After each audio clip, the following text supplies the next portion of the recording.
સુરેન્દ્રનગર જિલ્લામાં અને મૂડી પંથકમાં હાઈવે ઉપર બેફામ ચાલતા ડમ્પર ચાલકો દ્વારા અવારનવાર અકસ્માતો સર્જાવાના બનાવોની સંખ્યામાં નોંધપાત્ર રીતે વધારો થવા પામ્યો છે અને હાઈવે ઉપર ડમ્પર ચાલકોએ અનેક નિર્દોષ લોકો ભોગ બનવાની ઘટનાઓ સામે આવી છે। ત્યારે વધુ એક બેફામ ચાલતા ડમ્પર ચાલકે આજે મોડી રાત્રે નિર્દોષ રાહદારી યુવકને અડફેટે લઈ મોતના મુખમાં ધકેલવાની ઘટના સામે આવી।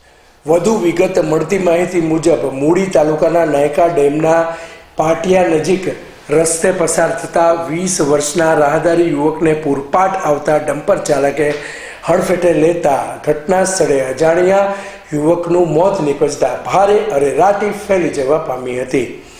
આ ઘટનાના પગલે લોકોના ટોળે એકઠા થઈ જતા અને વાહનોની લાંબી લાઈનો લાગતા હાઈવે ઉપર ટ્રાફિક જામના દ્રશ્યો સર્જાવા પામ્યા હતા। અહેવાલ ભગીરથસિંહ પરમાર।